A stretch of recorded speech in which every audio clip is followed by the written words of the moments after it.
let's look at another aspect on evaluating strategy or evaluating strategic options. Let's see how the 5 forces impact the 2 different strategies. Cost is one strategy, differentiation is another strategy. These are 2 broad strategic options into which all strategies will fall except for the focus strategies. Right. Now, how does the first force, let's say the entry of competitors, new entrants, the entry of competitors, ease of entry, how does that impact a company which is following the cost strategy? Now, remember, cost strategy means that the company is the lowest cost manufacturer of that particular product. Now, a new entrant, price competition, the company can meet price competition very, very easily because it is the lowest cost producer, right? Let's look at differentiation, right? And let's see a company following the differentiation type of strategy, how would it be impacted by this first force?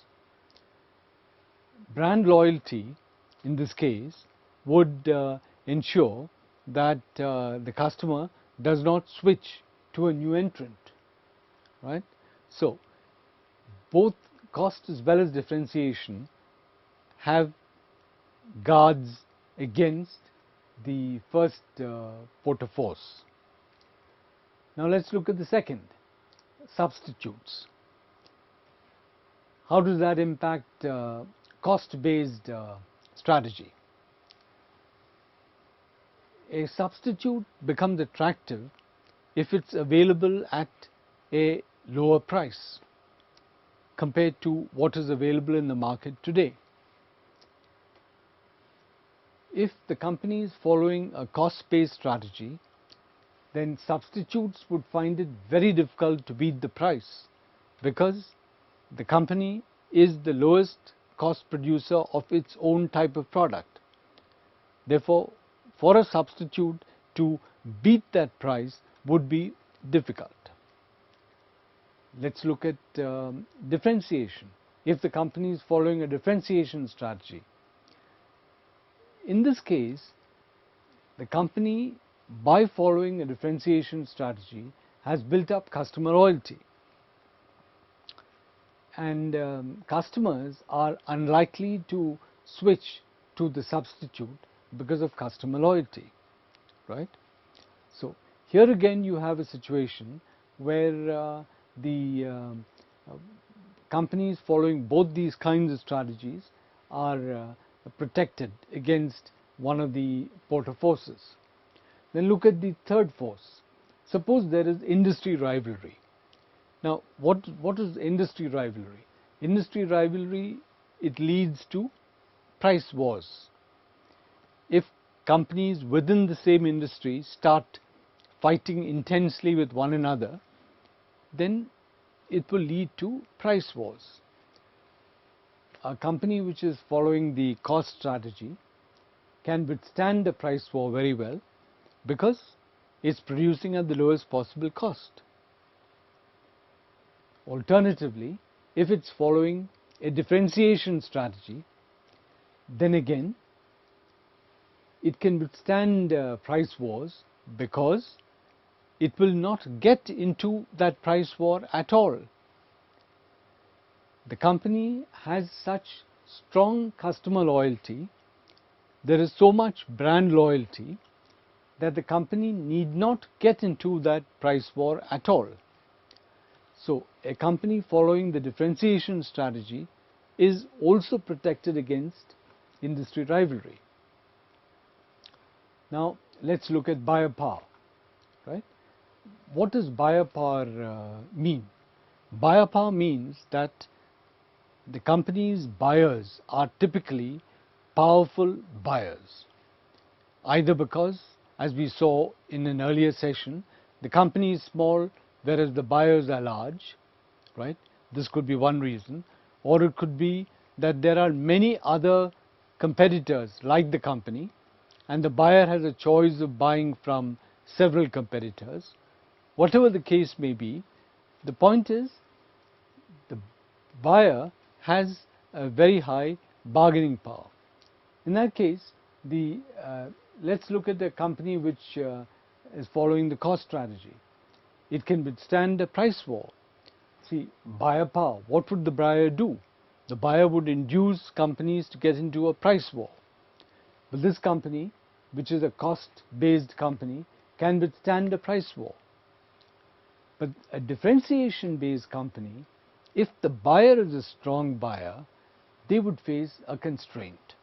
So, differentiation-based strategies will face a constraint if the buyer is a strong buyer and it has high buyer power. Let's look at supplier power. In the case of supplier power, what we are saying is that typically in that industry, the suppliers to that industry are powerful, either because the suppliers are big, the industry firms are small, or because the suppliers are few in number and therefore the industry firms do not have much choice. We saw this in the earlier session when we looked at the Porter forces. If supplier power is high and there is a company following the cost strategy, then it would face a constraint, because the cost strategy means that the company must also acquire its raw materials, its components at the minimum possible cost. And if the suppliers keep increasing that cost, then a cost-based strategy becomes difficult. On the other hand, if the company is following a differentiation-based strategy, there is really no problem. If the suppliers increase the price of their raw materials, the company would increase its own price, the price of the product, right? The customer would pay that increased price because of customer loyalty, brand loyalty. So, this is an evaluation of the two major kinds of strategies, the cost strategy, differentiation strategy, and how they impact five forces. What is important to remember is that regardless of which strategy the firm is following, the most important thing is that all functions within the firm must uniformly follow that strategy.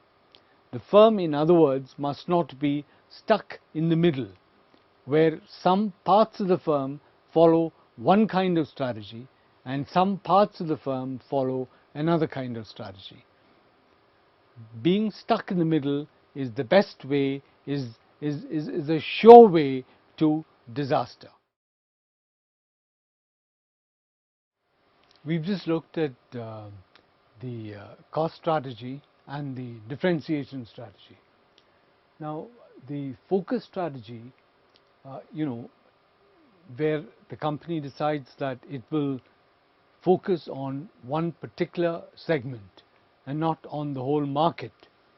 The focus strategy itself will either be a cost-based strategy or a differentiation-based strategy, because, for instance, we talked about the Korean restaurant. That Korean restaurant is using a differentiation-based focus strategy because it's providing a unique product to the customer. In a similar fashion, you could have companies which are cost-based focus, which are following a cost-based focus strategy, right? So, every focus strategy is either cost-based or differentiation-based.